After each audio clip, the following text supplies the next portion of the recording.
Welcome in everyone to the Hawks Eye podcast, and it is our preview show, Eye on the Prey, and you guys demanded it, so I got him back. Jason Aponte from the Sprint Right Option podcast and also covers the 49ers for SB Nation has been gracious enough to come back and talk this game for the third time this year. Jason, how you doing, man? I'm doing good. It rubber matches is all the rave in baseball. And what's funny is the third time that the 49ers and Seahawks are going to meet this season, and also the third time that the 49ers and Seahawks are going to meet in the playoffs, which I thought was pretty interesting. So, all the signs are kind of pointing to something's got to give here. Who wins 2 out of 3 here? Yeah, because each time it's been interesting. Obviously, the NFC Championship game in 2013. Then you guys kicked our asses in 2020 when we had, or 2022, I should say, with Geno and our first year without Russ. Like, it was not a pretty sight. And now we get to your point, the rubber match round 3 here in Seattle. So it'll be an interesting game. Obviously, there's different aspects to this game coming out. But before we get into it, everyone, if you are here on the Hawks Eye, head on over to Jason's channel. He does awesome work over there. And I know it's the 49ers, don't get me wrong, but if you want to have a better insight to what that team is like, head on over, sub up to Jason's channel. And anyone else that wants to enjoy this content here on the Hawks Eye, hit that sub button below. That way it'll show up in your feed and in your algorithm, and it helps both of us out with getting our content out there. And again, everyone, join the conversation in the chat. Super chats get priority, but get in there, have some friendly back and forth, talking trash. But remember, always keep it respectful and everything. So Yes, please. outside of that, Jason, let's talk about this rivalry, man, because it feels like it's back a little bit to what it used to be when we hated each other. Not that we have ever let that go, but Niners Seahawks always feels different to me than Seahawks Rams, Seahawks Cardinals. There's just a different vibe to it. Do you feel the same way? Yeah, I mean, you see the guys talking crazy on social media. You got Richard Sherman having to pick sides in this one, which is so interesting. And I absolutely feel it. There is a little bit of different juice to it because, when the rivalry bloomed, it was.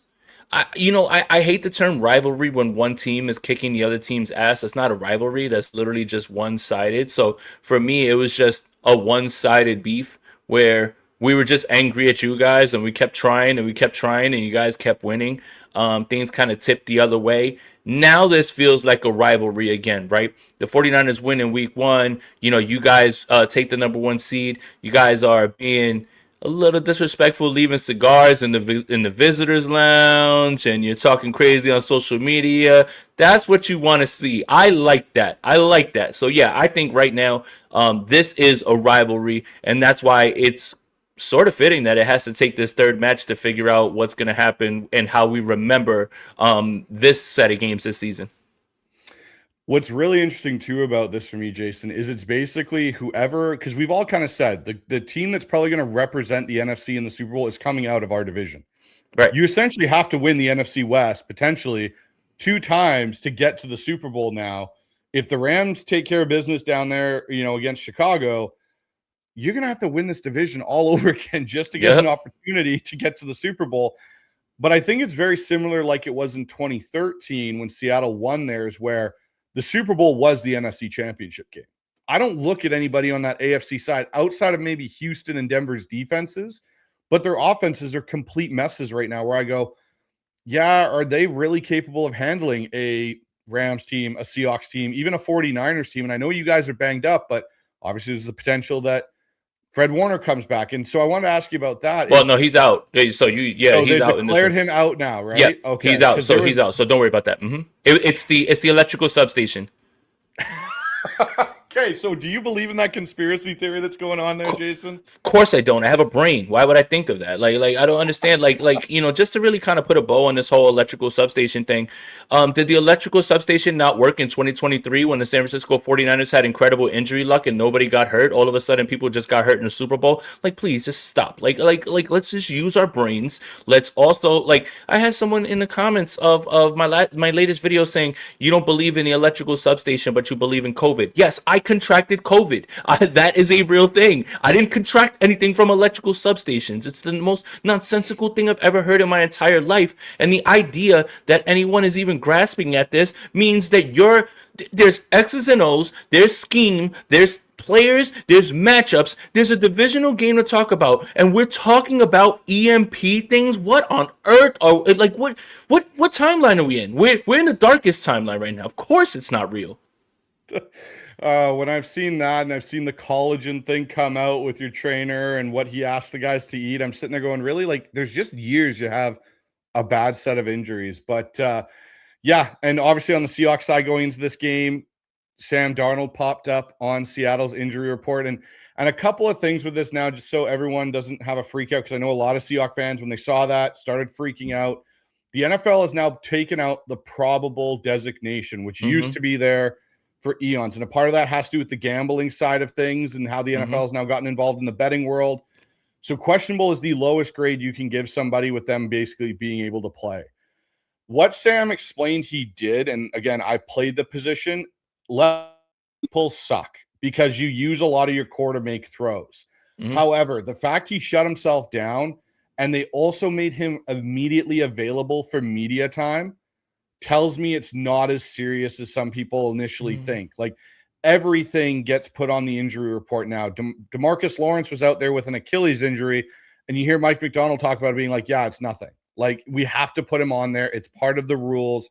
Or you could be like the Giants and not put out there that Russell tore his hamstring or whatever it was at one point earlier this year, and he played the game, and now there's potential fines in that situation. But no one needs to panic. Sam will be out there playing. Now, again, it'll be an interesting thing to see, how he gets treated between now and Saturday. But I don't expect Sam Darnold to have too many limitations come Saturday with that injury. But outside of that, Jason, you guys beat the Eagles. And you were one of the very few people that said, hey, we can go in and beat this Eagles team. They're not as good as everyone wants to keep giving them credit for. I was of the same mindset. I had a feeling the Niners could go in there and beat the Eagles. What do you think? Obviously losing George Kittle, huge, because he's basically a captain of a captain. Him and Fred are your kind of captains of this team. Losing him, but then still seeing this offense be able to function and move the ball and do things. How reliable is that offensive strategy going into this game now versus Seattle? Yeah, you never want this to happen. And obviously, it's one thing to know that you weren't going to have George Kittle in this game. It's another thing to lose him in this game. That play sheet gets smaller and smaller as George Kittle's there because you didn't have Ricky Pearsall in this game. You understood that the offense was going to have to flow through Kittle and McCaffrey, and then you have a whole bunch of plays that you have to wipe out because they're designed for him. I believe Ricky Pearsall gave the acronym FGK, which it doesn't mean what you think it means. It's for George Kittle. And I think it's kind of galvanizing, right? Like a little bit. Just in the idea of what more? Just throw something else at the Niners. Throw something else at them. I look, it's right here. 85, like right here. Like we just throw something else at us, right? Obviously Jay Tonjes is the one that's gonna fill in, in this game. But I think the real replacement for George Kittle in terms of explosive plays, and I know this may sound ridiculous. I'm gonna have a full show after this on my channel about it, and I wrote about it today on Niners Nation. It's Kyle Juszczyk. And what's funny is Kyle Juszczyk in this game, he has a catch and it's for 5 yards, 6 yards, and that looks like nothing, but it's on first down. And it's on first down that keeps the drive going, right? Like, it keeps you on schedule. That's what they struggled so hard with in week 18 against Seattle. Nothing was on schedule. It was either 3 and outs or you're looking at a little bit further back. And, like this offense, now that they have the entire week now to prepare for George Kittle, obviously you cannot replace what George Kittle does in the run game, which is why so many people, consider him as, I don't think he's the best anymore. Sorry, 49ers fans. I think Trey McBride has taken that from him because he's been incredible. One All-Pro voter thought it was enough to give it to George Kittle. We might want to figure out who that guy is because I don't know how you can even see yourself clear of it. But the run game is where you'll really see it a little bit more. Obviously, a tremendous offensive weapon, in the pass game, but Kyle Juszczyk, man, and there's so many examples, and I'll get into it, later on the show. But I'll talk to you about it, Bryce. 2019, the San Francisco 49ers are in Seattle, right? And this play just sticks in my mind all the time. Stalk rail. They need an explosive play. And the offense, you know what's funny about that is that offense kind of mirrors what this offense is. Not the quarterback, right? Brock Purdy's better than Jimmy Garoppolo. Not the quarterback. What I mean is, they didn't have explosive players. Emmanuel Sanders, George Kittle was in the game, fine. But they needed an explosive play.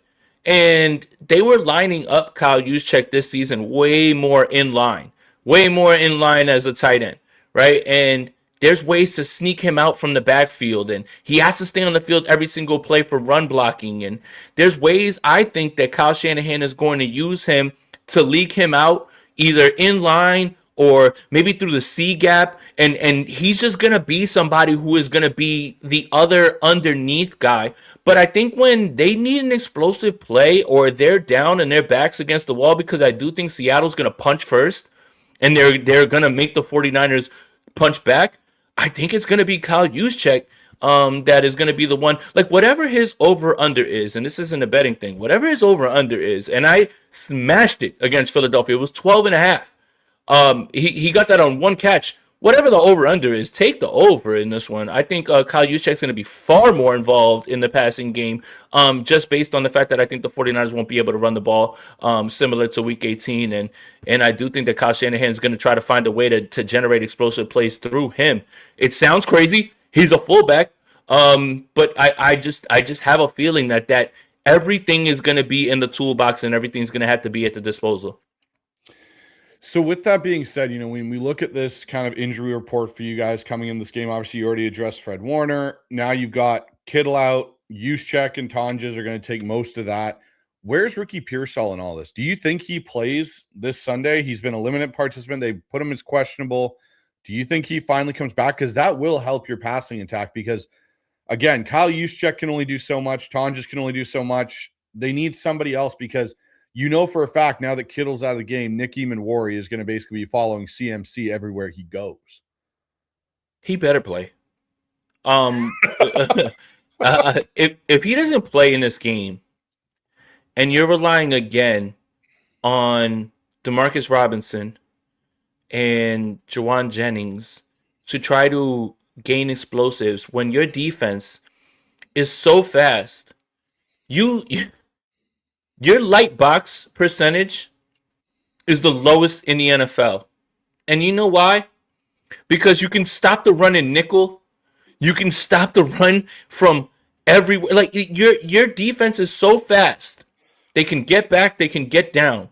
If you don't have anyone that is even threatening further down the field, then all it does is condense the field, make windows tighter, make you play faster, and it plays all into Mike Macdonald's hands. We didn't speak after the Week 18 game, right? But I felt like when you went for it on fourth down that first time, and you didn't convert, that scared the hell out of me. You know why?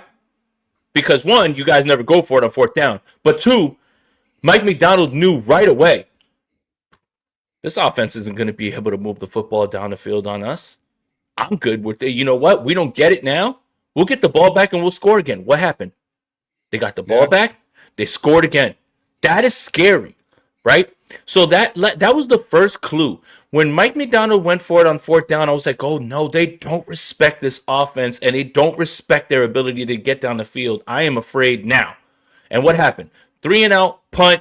Diamador Lenore loses contain. Zach Charbonnet walks into the end zone, 7-0. Like, if you don't have even just that inkling, like Ricky Pearsall, he doesn't have to catch 7 passes for 147 yards, which, I'd love that. But that isn't the impact, right? In week 1, and again, let's just make sure that we keep it completely transparent. Week 1, your defense, that's not the defense that we're seeing today. No, that's not. No, it is not. No. But the 49ers had, and this is hilarious to me to go back and think about, the 49ers had Marcus Valdes-Scantling and Russell Gage playing significant snaps at the wide receiver position in that game. But the one thing I will say about MVS is he was running a hell of a bunch of clear out routes because of speed. So you at least have someone, even if you know the ball's not going his way, you have someone that you're going that way. Now, what does that do, Bryce? It opens up dagger inside. Now you can throw that inside, that dig that is so big for Pearsall. But the problem is now Pearsall has to be both of those things. Pearsall has to be the guy that is taking the top off the defense, but he also has to be the guy that is beating man. And also, by the way, Reek Woolen is not that guy from week one. Like, this whole defense is completely different. But without Ricky Pearsall and without somebody that's going to push the football down the field, or at least give you an inkling that they can, then you might see a lot of. I mean, I don't suspect that we'll just score 3 points again, but everything's going to be a slog. Everything's going to be hard. Every single yard that the 49ers gained in that game in week 18 was difficult. Nothing looked easy. Nothing was open. There was never a time where you were like, hey, there's the offense. Like, it was that one drive and then the tip pass and it's off McCaffrey and that was it.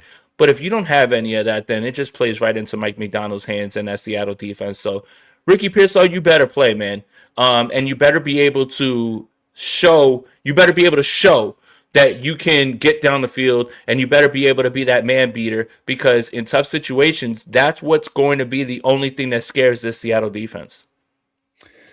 So speaking about scaring each other's defenses, let's talk about these QBs a little bit. And there's all these narratives nationally. You and me talked about them, how people view Brock Purdy, how people view Sam Darnold. People are saying, like, this is, Sam Darnold's the X factor in this game. He's got to prove that he can win. I've heard all these people say, he hasn't proved it yet. Okay, the guy's had one playoff run, let's be honest, with a beaten up Minnesota team that went in and played a very good Rams team, and they had the book on Kevin O'Connell, right? They sacked him 9 times, didn't let Jefferson or any of those receivers get going last year in that game. I don't expect that to be the case in this one. But the one thing for me that's driven me a little bit to a point of frustration, Jason, I want to get your thoughts on it with Sam. And I'm not putting Sam as a top 5 NFL quarterback, so we can take that right out of the question. But this whole narrative about Sam not being able to play in clutch moments.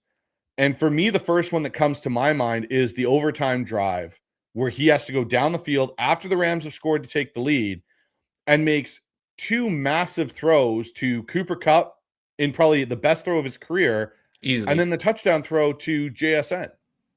And I go, okay, so he proved it there. And it's like, for me, it feels like anytime Sam does do something like that, the obstacle moves. Well, it was, it was overtime and Shaheed got them back in the game and all this kind of stuff. And it's like, okay. And then he comes and plays you guys. Yeah, he doesn't throw a touchdown, but he doesn't turn the ball over. He goes 20 of 26 and plays complimentary football to a running game that was dominating and doing what he's required and beats a divisional foe to win the division and get the number 1 seed. And then now I hear more people trying to move the goalposts again and be like, well, it's over here now. And it's like, what, like, outside of this guy winning a Super Bowl, I even feel if he wins this week and throws for 275 yards and 2 touchdowns, Seattle wins. They'll be like, yeah, but the 49ers were really beat up, so we're going to move the goalposts again. Mm-hmm. How do you view that? Because I feel like people have done that with Brock Purdy early on in his career with moving the goalposts on him and what he was accomplishing. Yeah, it's very much a coping mechanism. It's hoping. It's hopium. It's hopium and copium. It's hoping that, that Sam turns into the guy that, that people saw before he had his time in Minnesota. And then, the end of that season with Minnesota, it certainly didn't help because it's not only the Rams game. You have to remember it's the Week 18 game against Detroit too, where he kind of imploded a little bit. And you're almost kind of waiting for the other shoe to drop. But hoping for that and predicting it's not my bag in this one. That's not what I'm thinking about right now. It's funny because it's 2 games against the 49ers, hasn't thrown a touchdown, hasn't thrown an interception. The only turnover he's had is the Nick Bosa turnover at the end of week 1. I thought he was fine in week 18. When you're able to run the football that well and your defense is playing that well, what more do you want from the quarterback? The thing that the 49ers are going to have to do, and the way that he's going to be able to dispel the narrative, is this. The 49ers have to, on first and second down, slow down the run. If you're slowing down the run and you've got him back in 3rd and 8, 3rd and 9, now make him make some throws. We'll see then. But we didn't see that in week 18 because it never really popped up.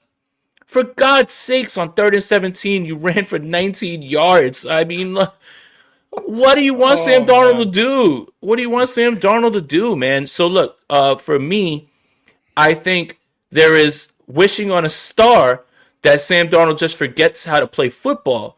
But the only way to push him into those situations where he can turn the football over is if you stop the run on first and second down. And that remains to be seen that the 49ers can do it. I have so many thoughts about what you guys did in week 18. I don't like it. I told you, I don't like it. I know Kubiak was watching. I don't like what you were doing. I don't like that you were giving Kenneth Walker the football. I don't like it. Hey, but look on this side. We didn't figure out how to use Shaheed yet, so you got half that problem still a problem for us. I don't stop saying his name, okay? I don't need him figuring that out either. I don't need him figuring that out either in this one. But the only way that you can even push Sam Darnold into situations where those things can happen is if you're slowing down the run. If you're able to run the football on 3rd and 2 and 3rd and 1, then how is Sam Darnold supposed to throw interceptions and implode in your face? That's where the 49ers have to force him to try to make that happen. Well, and it's interesting you bring that up because that's how I view it. And that's how you beat most quarterbacks that aren't in that top 5 is put them in 3rd and long, put them in a pure drop back where you take away play action, you take away a lot of the quick passes and say, okay, now we need you to win the game consistently from that point. And most quarterbacks and straight drop back. Yeah, but most quarterbacks in that situation can maybe make 3 or 4 of those throws in a game. If you put a team in that situation where it's multiple times outside of that, that's where you start to win football games. And I look at that as also a indictment on Clint Kubiak as an offensive coordinator. We've seen it all year, and it's been one of my biggest issues with him is you are not good enough when you get behind the changes of play caller. You just don't have it. And it's part of the system. The system's meant to stay ahead of the chains and have play action to it and all that. The pure drop back side's not really there. And I think, when we talk about OCs and you and me have these conversations, this is where McVay separates himself because he's got a better pure drop back game than I think Kyle and Clint have coming out of the system. But that's okay. If you can, to your point, run the ball effectively and not take negatives and allow yourself to stay in 3rd and under 7, Sam Darnold's going to win you football games. Look at what Joe Flacco did. 2012 Ravens team ran the ball well, played good defense. So we're just bringing up yeah. I was saying I wasn't talking about the Super Bowl yet. I was just getting to the Super Bowl. He got to the Super Bowl. I wasn't going to mention the whole lights go out and that whole debacle that happened there. But no, man, and that's how I look at Brock Purdy too. In a lot of ways, people have their criticisms of Purdy. My view of Purdy is he is almost in the exact same mold as a Sam Darnold, where if you ask Brock to go and throw it 45 times in a game and put him in 3rd and long, you're not going to be successful all the time. It's just not his game.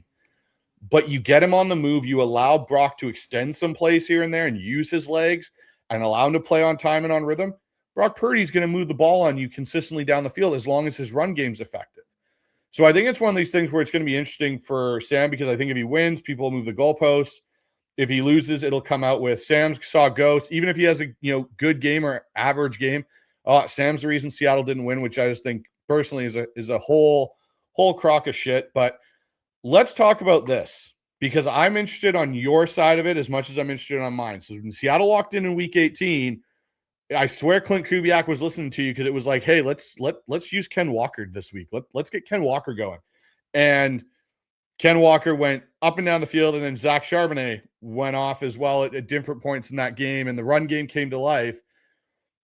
How do you think Robert Saleh addresses trying to take away Seattle's success on 1st and 2nd down? Because he started to bring a 5th guy up at points, but he never really stacked the box to take it away. Do you think that's something he changes this time? No, I don't. You know what you changed, and I don't like it. Clint Kubiak, he was so good with motion when he was with New Orleans. You had 32 runs on week 18. 20 of them used motion. And you were able to get physical off of the motion. And those runs were your most successful runs. Your EPA shot through the roof on those 20 runs that you had with motion. It was 0.12 EPA per rush on motion. On those 12 rushes that you did not use motion, your EPA dropped to negative 0.05. That's not a coincidence. And that is a new wrinkle that you just rolled out in week 18 because you guys are just, holding on to things when you need to like really pop them out. I don't like it. I don't like it. That's what's the one thing that I kept looking at on film. And I'm like, man, that's something that's not been there.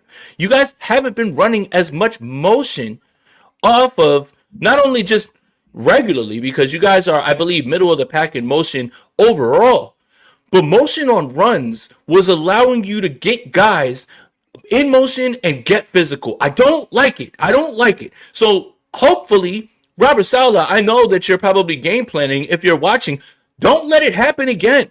And make sure that you are out. But the problem is this now. If Kubiak is innovative and he wants to stack, right?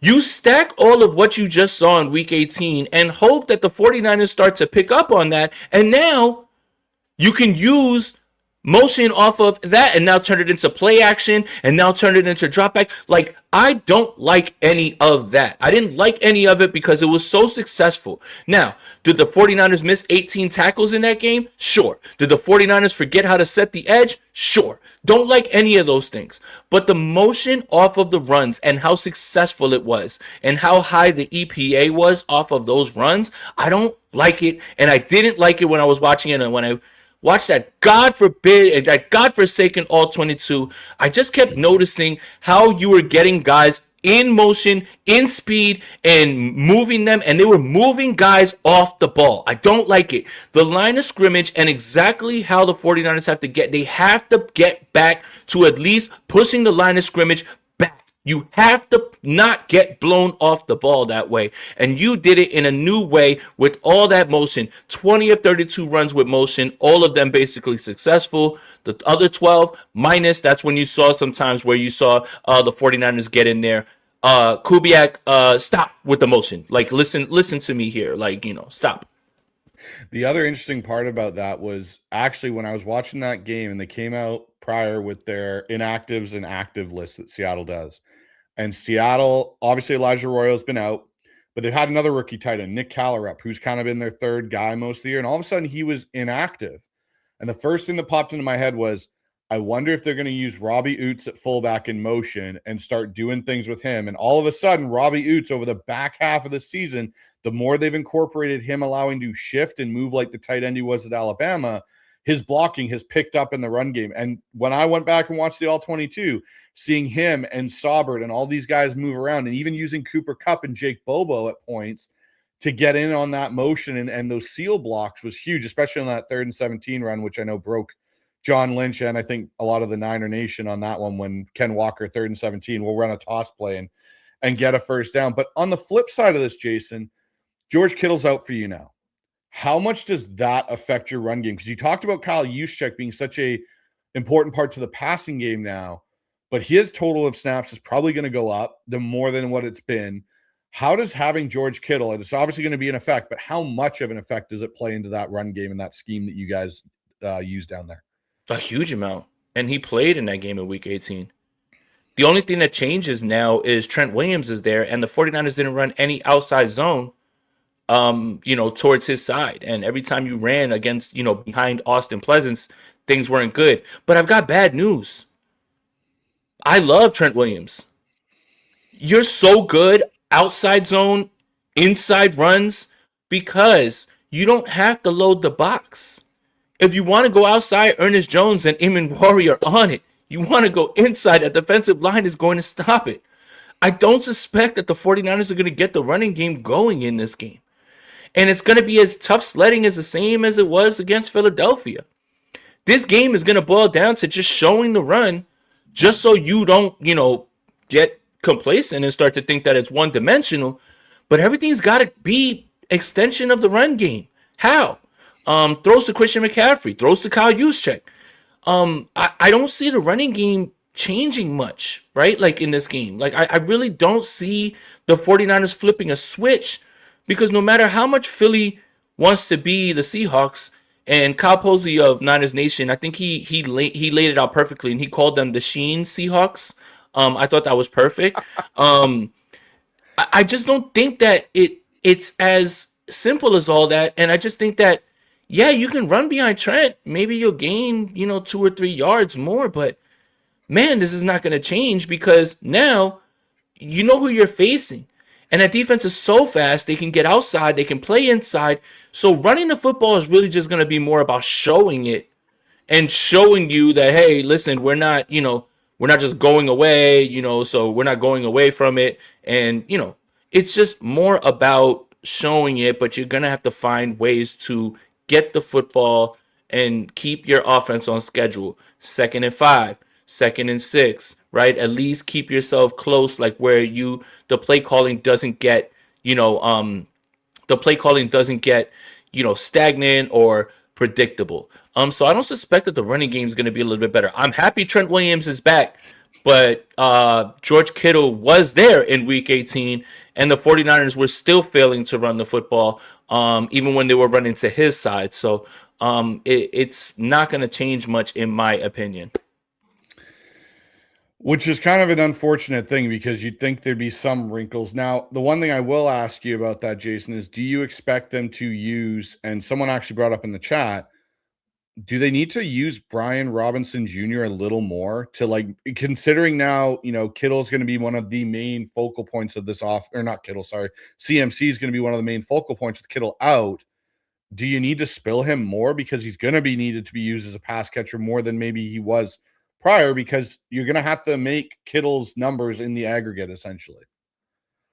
He's not going to play. And look, and this is not because I don't want him to play. The flexibility that Christian McCaffrey gives him, Kyle Shanahan is what I mean, as a play caller. The idea that whenever he's on the field, you don't know what's coming. Could be a pass, could be a run. When Brian Robinson's on the field, you know exactly what you're going to do, right? Kyle's going to need that optionality. And he's going to at least need that defense to at least defend every blade of grass. You're not going to be able to do that with Brian Robinson. Maybe short yardage, situations. You need a yard. Usually you'll just see Christian go like this. One play, I'm going to come off. But Kyle's play calling becomes so much more limited when Brian Robinson's on the field. And the defense knows exactly what's coming. And it's not that Brian Robinson's been bad. The sad part is that Brian Robinson, when he's been on the field and when he touches the football, he's been very good. He's been very good. And I think he's a perfect complement to the style. Like, he runs inside, he runs hard.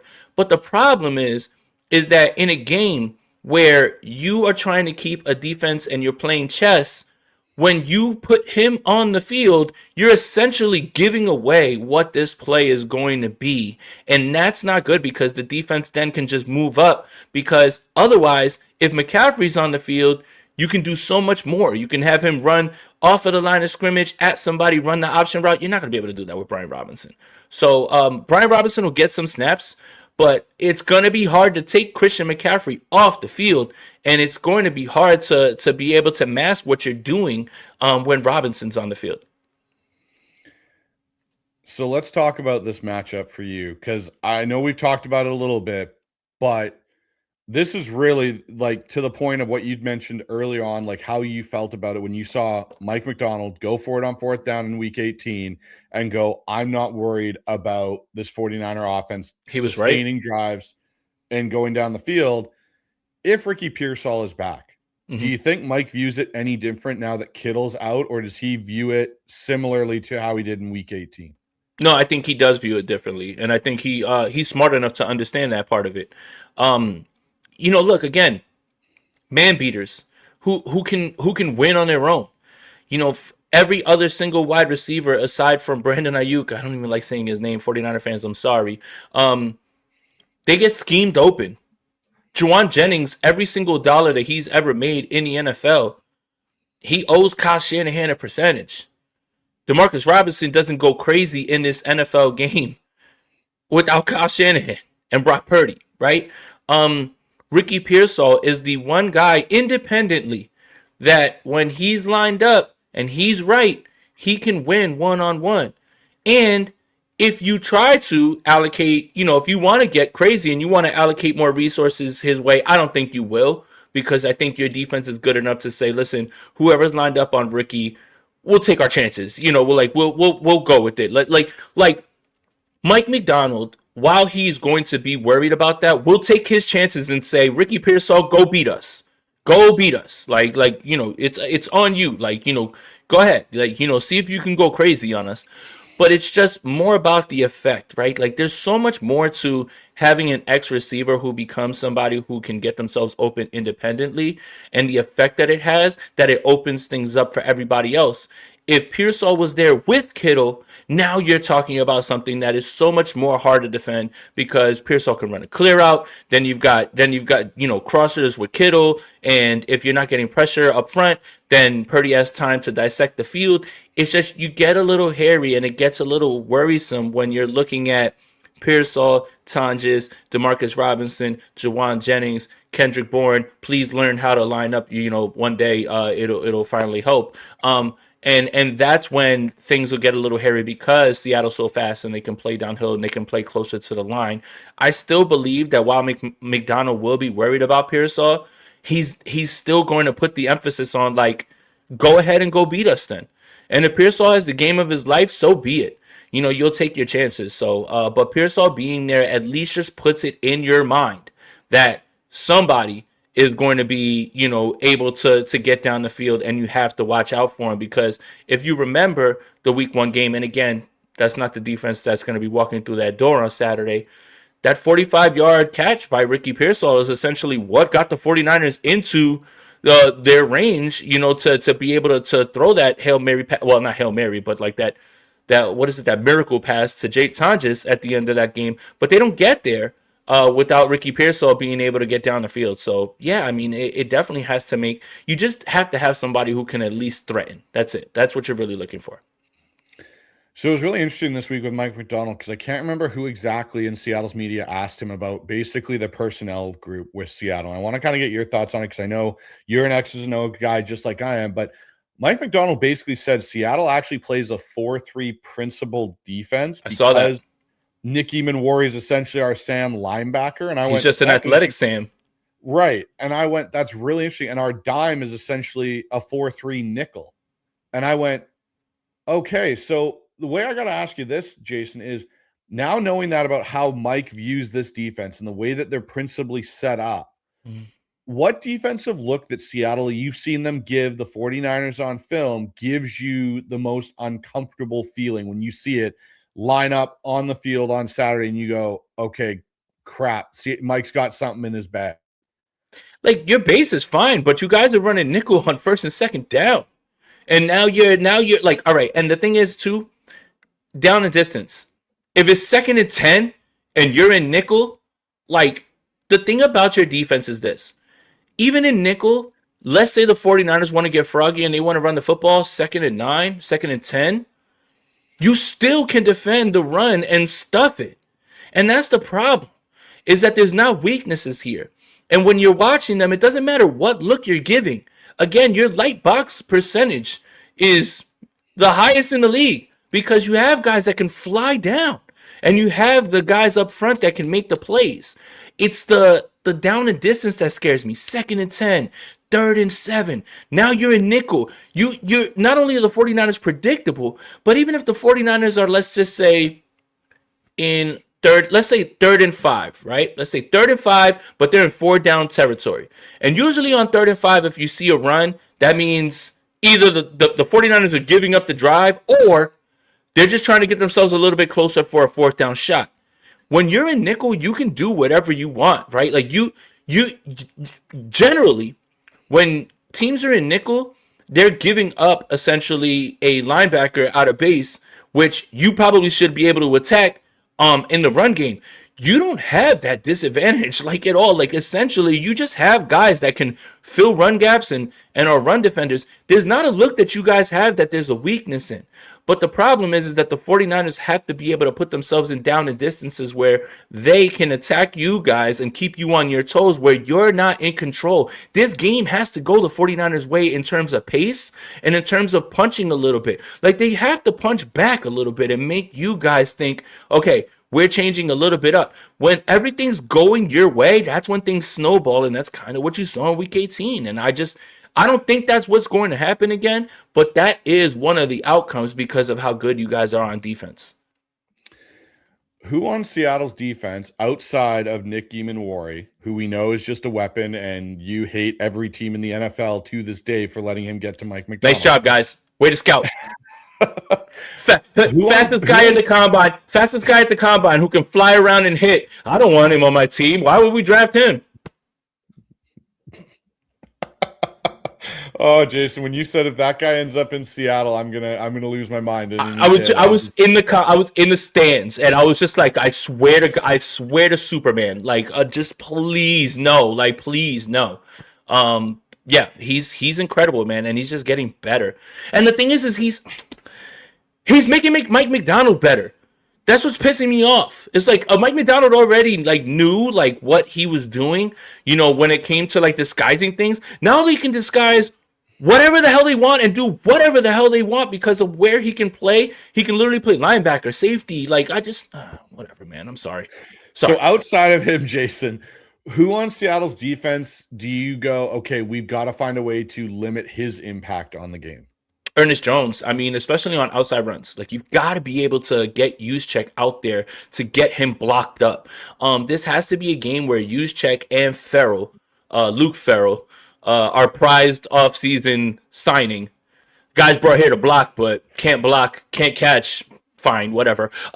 But it's got to be them. Like, when you're running outside zone, and if you're going to run behind Trent, then everybody has to do their job, get to their spot, seal off these blocks. You cannot let Ernest Jones shoot those gaps. That's exactly where they were beating them when they were trying to run outside zone. They weren't running it well to the left side against Austin Pleasance. But Ernest Jones, man, you got to slow him down. You can't run outside zone without Trent Williams. But now that you have Trent, you have to make sure that you're doing that because you have to stay away from the inside runs because you guys are so good against that. That's the only real way that the 49ers are going to be able to pop an explosive play running the football is outside zone. So Ernest Jones, man, you got to get him out of the way. That's fair. And then, you've got Byron Murphy and DeMarcus Lawrence and Leonard Williams, and they're all hanging. And we get Kobe Bryant back this week in our back end to play with June Love. So we'll see how it all shakes up. But I definitely like the Ernest Jones situation there for us. But let's talk about playoff football is about moments here, Jason. And, red zone, third downs, busted coverage, huge stops. For you, which team do you think handles chaos better? The Niners. And that's not even me being biased. Don't crack a door open. Like, don't even leave it open for this team. Given everything that this team has been through, do not crack the door open. You look at that Philadelphia game, and early on, Philadelphia is running the football, and the 49ers look like they can't stop a nosebleed. And then, Philadelphia's offense does what Philadelphia's offense does, and they just stop working, and they have no idea what they're doing. That helps a ton. But you crack the door open a little bit, and then Kyle gets in his bag, calls that trick play, Juwan Jennings to Christian McCaffrey. That stadium goes silent. And then you've already got the momentum going because Philadelphia's offense is just doing what Philadelphia's offense does, which is just not execute and run hitches, in front of the sticks and, make Jalen Hurts throw the football, which, again, I don't think much of him as a passer and as a quarterback. But you can't crack the door open for the 49ers. And I just feel like the only reason I'm saying this is this. You guys are new to this a little bit, especially under Mike McDonald. You're new to this. We're watching a new team with you guys. Sam Darnold's in his first season as your quarterback. Mike McDonald's got his defense going. We have only really seen you in that Rams game kind of have this chaotic game in which you were able to come out of it. But when you've got a battle tested playoff team, like the 49ers have won playoff games that they've had no business winning, right? Beating the Green Bay Packers in Green Bay without an offensive touchdown. Um, Last week, nobody suspected that the 49ers were going to be able to go into Philadelphia, especially after losing George Kittle. I'll always rely on the team that has been here many times and has been, able to weather storms. So this isn't me being, biased or anything like that. You just haven't been put in that position as much as the 49ers, and I think that's why I give us the nod. And I think that's totally fair, to be honest with you. Again, this isn't a Legion of Boom Seattle team that's been through the playoff ringer constantly.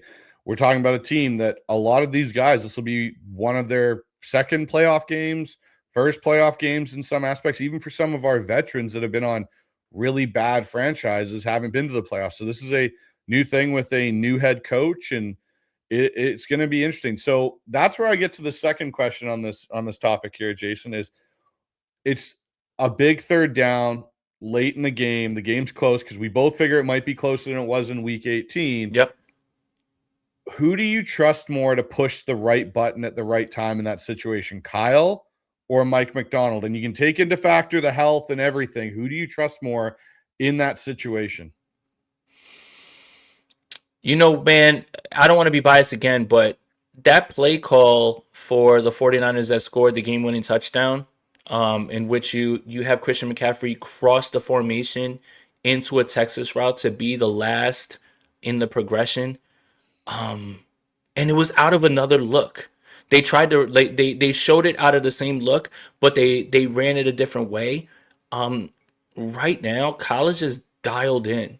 And I know week 18 isn't your best example because I wasn't a fan of the play calling in week 18, but this whole like back against the wall, nobody believes in us, and Kyle lying about knowing the spread, even though he told Mac Jones before that first Rams game, can you believe the spread is 10.5 now in this game? Like, don't lie.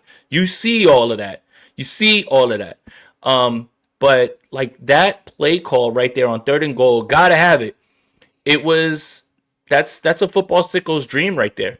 Because Brock steps up, 1, 2, knows exactly where 3 is, but 3 is not supposed to be somebody who's running a Texas route from the other side of the field. No linebacker was going to be able to cover that.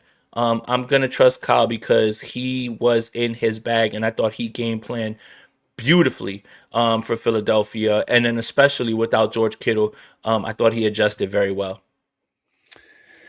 Yeah, it's an interesting conversation because if this was last year, I would lean more to Kyle. I would. Mhm. But I feel like Mike this year, going against McVay as he has, going against Kyle as he has, I feel like Mike now has a better understanding of exactly what you're talking about. Where I don't know if a Vic Fangio, because he doesn't see Kyle all that often, Right. is going to be prepared for that moment. Exactly what you're talking about, where I feel like that's something where Mike might be a little bit more like, hey, you know what? There's a chance Kyle's going to do something that most people wouldn't count for. To your point, a Texas route being the third progression on the backside of an overload play isn't something a team that doesn't see the 49ers is going to expect. But a guy that sees them as frequently as Mike does, I think that to me is almost a coin flip, almost a one where you're relying on That's the fair. players Very fair. to make the play. And that's where I'm kind of sitting with that because I think both of them are so good at scheming, so good at feeling, where they are in that moment with what their teams are doing. It'll be an interesting one. But let's get into this, Jason. I want to do the 2-minute drill with you because who knows, for one of us, this is going to be the last game of the football season. So obviously 12 questions, 2-minute drill. You got one timeout to move to the next one. So question one Seahawk players that San Francisco fans are underestimating. Week 1. Okay. Week 1. Question, I think they're just week 1. They're just like going off of that. That's not that guy now. Fair point. I agree with you. I think he's going to get a nice bag this offseason from somebody. Question 2, one 49er Seattle fan should be worried about this Saturday. Kyle Juszczyk. I'm going to stand on it, and I think that Kyle Juszczyk's going to be annoying. He's going to get you 5 and 6 yards, and he's going to be annoying to keep the 49ers on schedule. Okay. Who wins the run game? Seattle. That pains you so bad. I could see how Yeah. much. Question 4: which QB do you trust more late? I think this is an obvious one for you. Yeah, Brock. Yeah, sorry. Yeah, agreed. Question 5: which defense forces the first turnover? Seattle. Okay. Question 6: who's going to control the middle of the field this game? Seattle. Question 7: one unsung player who swings the game either way for each team. Ricky Pearsall, I think, in this one, just being there and just being able to get down the field. Okay. Question 8: if this turns ugly and physical, who benefits more? The 49ers. Okay. Question 9: who wins the red zone battle? Seattle. Question 10: one moment in this game fans will remember. The 49ers will defer. They'll get the ball before the half and then score into the half and out of the half. Okay. Question 11: what will Seattle have to do to finish this game off? Run the football and just don't turn the football over. Okay. Question 12: what will the 49ers do to remind everyone who they are? Be physical on the ball and create explosive plays. I think that's the only way that they can really keep this game close. Okay. And the sudden death one: game on the line, one Uh-huh. drive. Uh-huh. Who do you trust more, the 49ers offense or the Seattle Seahawks defense? 49ers offense. I think that Kyle, while we're looking at scripted plays, opening games and out of the half, I think he's got one scripted for when it's done, at the end of the game where he has plays that are go-tos based on the things that he's been seeing. All right, man. That was a 2-minute drill. I thought that was really, really good. I think that's especially the one where you said the 2 scoring drives coming in and out of the half, I think are really, really interesting. Yeah, it's funny for question 8 though, because I feel that benefits Seattle if it gets ugly and physical. Oh, I mean, I agree with you. But what I mean is we got It punched in the slows the face. game down. Yeah. Right, well, and we got punched in the face in week 18. If the game's physical, that means the 49ers are punching back. And that's True. what really I meant more than that and anything. You guys are going to be physical regardless, but the 49ers just can't get whipped like that again. No, I agree with you. And so with us having rambled on here for an hour, and I know you've got a hard out here in a little bit, we're going to get to some of these comments and questions. And we know we've got a lot of guys and people over from the Sprint Right option side on this, which is absolutely fantastic. You guys have been awesome in the chat, as well as everyone here on the Hawk Shout out. side. So first one up, Maria Red goes, I think Juice is going to have a big role too. So again, coming over from your side, that there's a lot of steam behind this Juice being an impactful player this Saturday. Yeah, it had to happen out of necessity, but there are plays where the 49ers have scripted for him. It's just Jimmy Garoppolo misses them. I'm gonna, if you guys tune into the show after this, I'm gonna post the film clips of where Kyle Juszczyk is running wide open and Jimmy Garoppolo just throws it into the stands, and you watch Kyle Shanahan throw his hands up. But I don't suspect that Brock Purdy is going to do that, and I do think that those plays are going to be back. All right, next one up here is Maria Red again going, Jason, do you think Sky Moore will get more traction on offense? It's hard, just because the reliance on Demarcus Robinson, Juwan Jennings, Kendrick Bourne's a little bit ahead of him. I think Sky Moore is just on the field more for jet sweeps, things like that. I think that his contributions will be limited to special teams. Unless Kyle has an explosive play that he wants to pull out of his trick bag, it'll be him. But I don't suspect that he'll get many snaps. All right, we got one in here from CMD Carney. Goes, it seems like Darnold struggles when he has 30 plus attempts. So I have been of this kind of mantra with this guys in this offense that are successful are guys that are throwing under 32 times a game total. Yeah.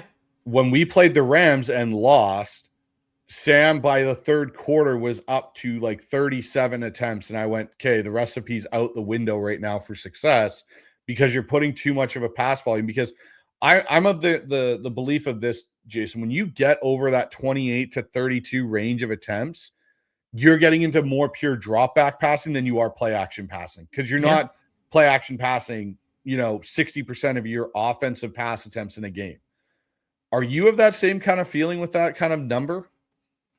Um, for anybody, you really don't want to live there in that number, right? And you're talking about more chances to turn the football over, more bad things that can happen. You don't want to live there, right?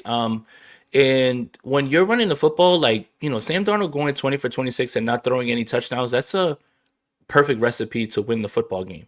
It means one, you're not pressed on offense. Two, you're not putting too much pressure on him. And three, he's making timely throws in those 26 times to keep drives moving and still be a threat in the passing game. I don't think it's advantageous for any quarterback to be in that 30 plus pass attempts range, because more bad things can happen, just based off law of averages. So, yeah, I mean, anybody, it seems like, Josh Allen shouldn't be throwing the ball that many times. Brock Purdy threw it, how many times was it? 33, 19 for 33, two interceptions. Like that's just kind of where you don't want to live, honestly. So I think that I think anybody that keeps it under 20, if you are able to keep it under 20, means that you're doing everything right. You're not putting too much pressure on the quarterback, and you're running the football very well. I totally agree with you. And we've got Carney back in here with goes, I hope the refs let them play. Yes, for God's sakes, please let them play. Don't get all the worst thing for me in this, Jason, on either side, for you guys or for us, is like some ticky-tacky call completely throws the game out of whack. And it's like, okay, like the refs got involved to a point now where you've actually had a legitimate impact. Just that was the great thing, in my opinion, in some respects, that 2013 NFC Championship game was they didn't get really ticky-tacky with calls. They let the teams play. And it's probably, to this point, one of the best championship games of all time, in my opinion, was that 2013 one. I hate that game. I know you hate that game, but from a football perspective, it was one of the few games where the refs didn't ruin it to an extent. Navarro Bowman stripped Marshawn Lynch, but ball don't lie on the next play, so it's fine. Like I can let that go. Fair enough. And we've got Avatar singing here goes. Greg Cusel said it's almost impossible to run like Seattle did 2 weeks in a row against the same opponent, and I agree with that.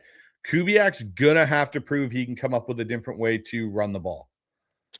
Yeah, that motion stuff, knock it off. Kubiak, I don't like it. I don't like it. I think as a diehard Seattle Seahawks fan, I think we should get back to just running the football off of motion. And you got to put Kenneth Walker on the bench, man. I don't like his attitude. I think that you should start Zach Charbonnet and give him the football all the time. Yeah, no kidding, right? That's just the recipe for success. And I couldn't believe it. Somebody tweeted me during the game, and they were just like, "Dude, Kubiak was listening to you," and I was like, "Son of a, like, unbelievable, man!" Like the guy doesn't want to turn it over to Walker all season. In week 18, he's just like, "They'll never see this coming." Oh yeah, and the fact that all of a sudden we've unlocked our screen game in Seattle with Ken Walker, it's like, oh, this is fantastic. Here we go. That's the fantasy guy that I drafted. My God, where was that all season? That could have won you a championship, man. And the thing that was the best part about that, in my opinion, too, was it wasn't like they completely turned it over to Ken and were like, you're the only back. No. Now we're going to figure out how to get Charbonnet involved correctly and let him be an explosive factor in the run game, too. So we finally figured it out, guys. Took us all season, but we figured out how to rotate these two and get them both being impactful. So I don't like it. Hey, maybe this week, Jason, they don't get those two going properly, but then you got to play with the other half of that equation that you didn't want to see working. That didn't work in that game, but maybe it works in this one, and that's Rashid Shaheed. No, I think this week, honestly, Kubiak should lean into throwing the football to the tight ends and just try to use them as much as he can. Throw the Cooper Cup a little too. I'm fine with that. We've got Travely in here goes, Bryant is the weak link on that defense to me. I would actually, to be honest, I love Kobe Bryant. Loved him since we drafted him. I also really liked when they signed Ty Okada. I will say, in my opinion, this year, Ty Okada has actually played better than Kobe Bryant has. And the reason I say that isn't that Kobe's like all of a sudden forgot how to play. He's still been very good. The difference is Ty Okada is such a better tackler in open space. And you saw that, I think, to a point in some of the 49er Week 18 matchup where you see this guy come flying down, and it's not Julian Love, and all of a sudden it's Ty Okada out in the flat with whether it's CMC or one of these guys, and it's down to the ground. Kobe struggles with that sometimes. And it's partly because Kobe's been a corner his whole life till the last 2 years that he switched over to safety in Seattle. Yeah, it's just who you're going to use to attack him. And maybe that's where Jayton just comes in, a little bit. But the problem is that, Tonjes has a tough time separating, right? Brock, Quinyon Mitchell's on Jake Tonjes. Don't throw the football to Jake Tonjes. What are we doing, man? Come on, man. No, he had the success in week 1. That's what Brock's living off of. That's what 49ers fans are living off of right now, is that week 1 game. And that team is not walking through the door today. But that doesn't mean that the 49ers can't walk away with this victory. It's just that game definitely feels like last season. That is not the team you're facing this team right now. So, again, yes, you have data points that you can look at. Week 1's generally weird, but I'm not leaning on that game as, the reason where I'm you know what? They did it once. They can do it again. I think the 49ers can win on their own accord, and it has nothing to do with what happened on week 1. All right, we got 604. Lobo's in here. Goes, Bryce, what's your opinion on Geno? So I'm assuming you mean Geno Smith. Has anything come out about Geno? I think he's basically taken all his stuff down from the Raiders on Instagram, but I haven't seen anything else. I'll say this. Geno served the purpose Seattle needed him to serve for the time that he took over for Russ, but he was never going to put Seattle in this position. And I'll be honest, people may disagree with me on that and say, oh, if Clint was here and Geno was here, it would have been the same outcome. No, because there are things, and I would tell everyone to do this. Go read Brady Henderson's article that he did about how Seattle got to Sam Darnold and that whole decision process. I read that, actually. That was an interesting article. There's a lot of interesting tidbits about the year prior when Mike first came to Seattle, what some of the things Geno and his camp did that really started to sour and erode that relationship, where then when it came to the extension offer, they basically kind of just knocked it away from what John and them put out and didn't really counter argue. So it put Seattle in the position. I think you saw exactly what Geno Smith is when he's allowed to be Geno Smith. And I think Seattle, or he's in a Chip Kelly offense too. That too. That probably didn't help. And a Pete Carroll system at the age Pete is now didn't help either. But the move to Sam Darnold, I think, kickstarted this rebuild for Seattle faster than they were expecting it to go. Yeah. And it's probably a franchise-altering move in some respects that I think we'll look back on 10 years from now and go, remember when Seattle moved off of Geno for Sam? Yeah. Look, Sam's great, and he's played well this season. Now, the last thing you need to see is what we were talking about. You just need to see him win this game. And you need, and the thing is I can't stand QB wins, because that's the reason that people believe that Jalen Hurts is a good quarterback. Yes. Right? And Sam doesn't have to be the driving force of this game for them to win. But that doesn't mean he's a bad quarterback. But the QB wins thing, it's insufferable. And that's why. Jalen Hurts is a Super Bowl MVP. I don't care. That's Saquon Barkley and Kellen Moore's ring. That's not your ring, dude. Trent Dilfer won a Super Bowl. Brad Johnson won a Super Bowl. The list, Joe Flacco won a Super Bowl. But you can go on and on with this. But the thing for me is, I even go back to Seattle's Super Bowl win. Russ made some plays, yes. And Russ had moments throughout that season where his athleticism and his ability to do certain things afforded Seattle some opportunities. That Super Bowl ring is because of number 24 in the backfield and the Legion of Boom defense as a collective. That's why that Super Bowl happened, because I, to this point, feel like if you had taken Matt Hasselbeck from when he was in Seattle in his prime and plopped him on that 2013 team, Seattle's still winning a Super Bowl with that team, because it was Russ, make us 3 or 4 plays, don't kill us. Our defense isn't going to give up more than 13 points in a game generally, so you're good. And that's kind of what Sam's living in now. And it's funny that you bring up that Super Bowl with Matt Hasselbeck, because Ben Roethlisberger gets credit for that ring. Right? Exactly. Like what are we talking about here? I just think that a lot of the time with quarterback discussion, nuance is lost. Everything is, did they win the game? He's a winner. You know who was a winner? Jimmy Garoppolo. He was a winner. Come on, what are we looking at here? Like, you have to be able to look at it. There's plenty of guys like we start out to having a conversation about Justin Herbert real soon. I don't know. Yes. Well, maybe we should start having it. But like talent and winning and all those things, it's part of the equation. And it's a very nuanced conversation with quarterbacks. And winning, while great, what's better than winning is winning. But it's just I can't stand the QB wins thing. Like I really it blows my mind when people are like, look at how many wins this guy has, and I'm just like, I'd take 10, 12 other quarterbacks over him. Not even joking. Totally agree with you on the QB wins thing, man. I think it's a completely misjudged and misused stat to justify narratives. And it's not where we actually dive deep and look at like the surroundings. Like, look at Terry Bradshaw. He won 4 Super Bowls with that Wait. Steelers team. But he's a prime example, man. Joe Namath won a Super Bowl and he's in the Hall of Fame. He's awful. I mean, I understand that you could tell the story. You can't tell the story of the NFL without Joe Namath. But my God, look at those numbers. And the only reason that he's in is because he called his shot against the Colts. But he was awful, right? Put it like this. Put it this way. Eli Manning's struggling right now to get into the Hall of Fame. And I would argue that him winning those 2 Super Bowls automatically should have put him in. Yep. He beat the Patriots twice, and you're struggling to put him in, but you're looking at like a guy like Namath is in, and this guy like Joe Namath was awful. And I didn't have to watch him play to know the numbers are gross. He just won the 1 Super Bowl. We got 2 donations here, Jason. We'll get into these right now. So we've got Keith and Bernie from the Unbeaten goes, Kyle is 7-0 in this round as a coach. I see that. Staying the same. Niners 17-14 over the Hawks. Bryce, there's only 2 ways that the 49ers seasons end. Either they don't make the playoffs or they end up in the NFC Championship. Something has to give. Something has to give. That's fair.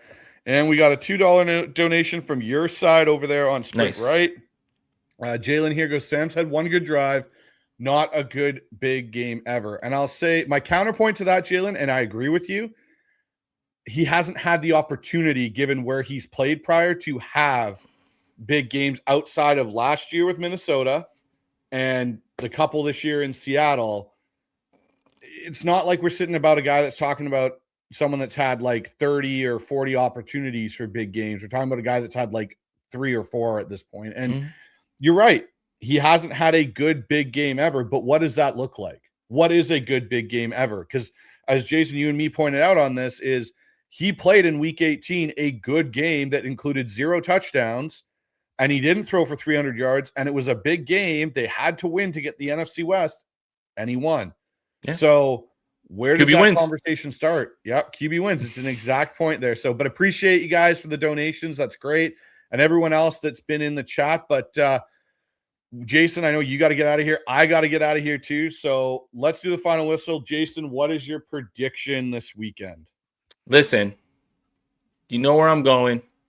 This is going to be a fist fight in a phone booth. I think the 49ers are upset. I think the 49ers don't like what they put on tape in week 18. I think Kyle Shanahan is ready to unleash the tool bag the full way.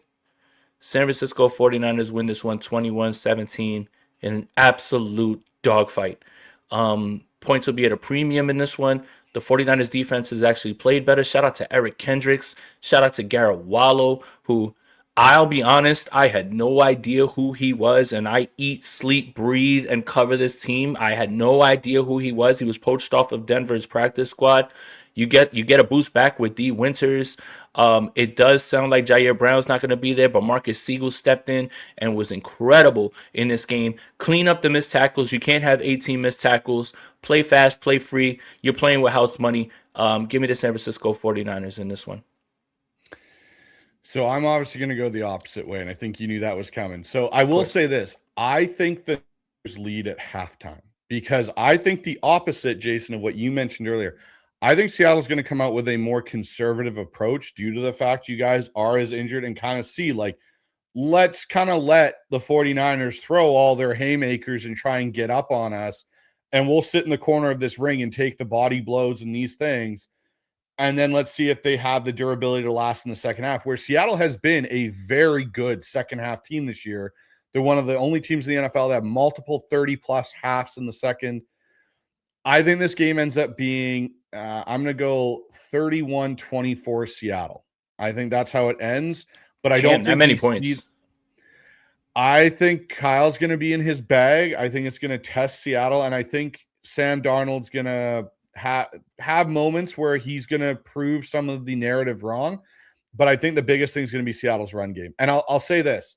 My X factor for Seattle in this game is A.J. Barner, the tight end. I think he's a guy that might be more of a weapon than people realize, and he's going to get kind of a national welcome coming out party this weekend. But man, I appreciate you so much being on here. This is so much fun to talk ball with you, and maybe we'll come up with a couple more ways to connect over the off season here. But Jason, for all my viewers and listeners, where can they find more of your content that you write as well as your shows?